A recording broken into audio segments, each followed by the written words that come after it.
So what's on your mind? What do you want to know? Yeah, most of us know about your business, but tell us a little bit about the background of it, how it came to be, the Rustbelt Market, and how you guys ended up choosing Ferndale as a home. We were not really getting ahead. We have a little bit of an unusual trajectory as far as the typical story. We weren't steeped in business culture. We hadn't really ran much. We ran like kind of our own little sole proprietorships. Tiffany was doing landscaping and I was doing some building work on the side, like building decks and tiny little projects. We just kind of went to the school of hard knocks and figured it out. But we knew when we were doing our, hourly jobs and our little small sole proprietorships that we weren't really getting ahead. Kept it in the family with my dad, dipping into his savings as a state trooper. He had a little bit of a 401k put away, and we made $25,000 work to start the Rustbelt, and the rest was sweat equity.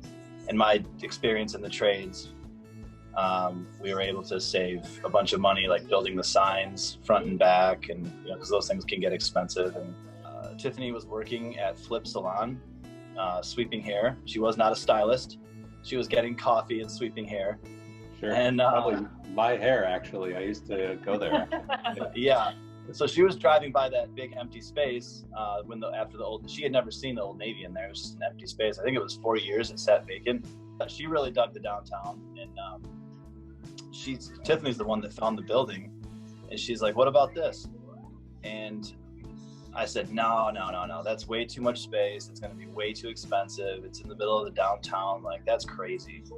And so we ended up just like reaching out to the landlord on a whim just to see what he would say. And we had no idea how desperate they were. And luckily they were desperate enough to give us a really sweetheart deal, see if the concept was even going to work.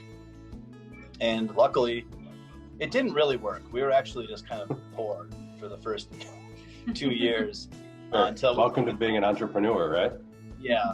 And then the event space idea came along, and that was our saving grace. So we got to keep our dance partner, so to speak, with the vendors and the Rustbelt shopping concept, and also integrate that with the event space business. So that's our story. That's our story in a nutshell. I like it.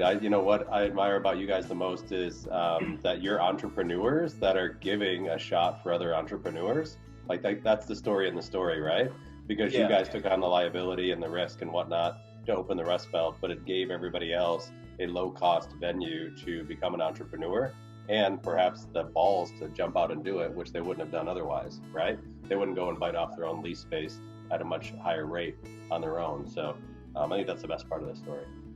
Sort of where are you guys looking to this to pivot in this moment, as the fear is likely going to linger for all of us on where we go and how we spend our time and how we interact with other people? Our events manager is still fully employed, and we're leaning on her to work with all of our existing clients to postpone and not cancel. I think we're tied to everyone's well-being, and if one person kind of pulls that thread or that domino effect of I'm canceling my event, that really makes sustainability in the future of these smaller venues uncertain. So we're doing everything we can to look into the future of rescheduling everything within the next several months to hopefully have a fall event schedule. If not, we can definitely work with everyone beyond that. That's awesome. Yeah. So like a lot of us, you guys are sort of playing the wait and see as you get more information and encouraging everybody to stick with you and support you so that we can still host the events later in the fall and through the winter. Yeah. And I think I'm hopeful that people will still want to come together eventually. I don't think anyone really knows when that time will be, but it's in our human nature to want to celebrate together, and so I don't see the hospitality industry going away or changing drastically. I think we just have to get through this period of time and and reemerge on the other side of it. How can we as a community support you guys? I think at this point, one of our biggest concerns is our vendors being, having viable businesses for when we reopen. So purchasing their goods through their independently operated websites, which can be found at rustbeltmarket.com/shops, is important, because I think supporting the really small makers and artists right now, because they've been, although a lot of us have been deemed unessential, businesses that don't really have that cash flow cushion will be hurting the most once we're allowed to start to reemerge back into society. And we want to make sure that they're there and ready and able to come back to the Rust Belt.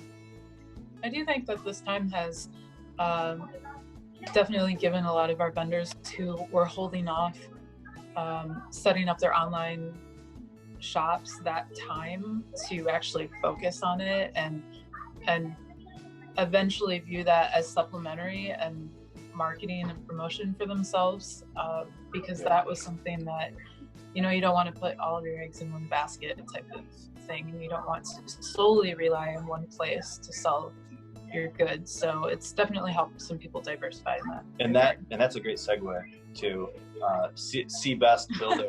Hey, I see we have a visitor. Yeah, I've got my daughter here, Nora. Hi, Nora. Say hi. Say hi, Nora. She's Elsa today. We knew it was going to be something special, but it's really turned into something beyond even our expectations. So it's like, well, we're really good at making things cool. We've always struggled with monetizing that.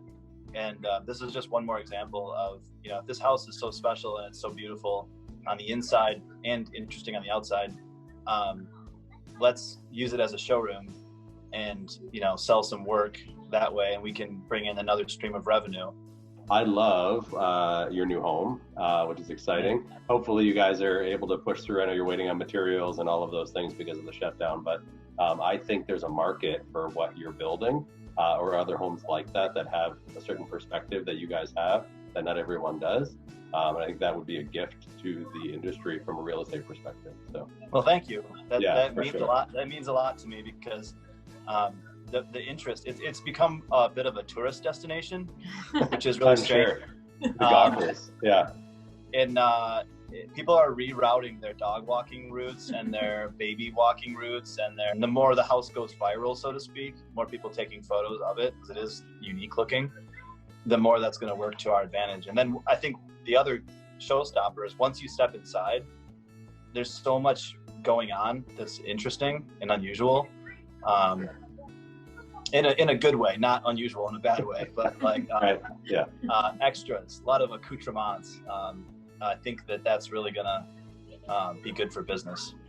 It's cool. I'm excited to see it, and excited to watch your building company grow along with the Rust Belt, the venue space, plant house, as everything reopens and we reemerge. You guys do a lot for our community. You serve within the community, and I think you guys are awesome. So thank you for sharing. It'll be interesting to see what this downturn provides for all of us.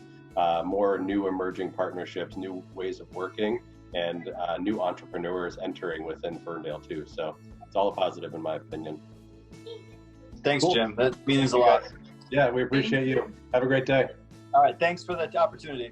Yeah, right on. See you guys.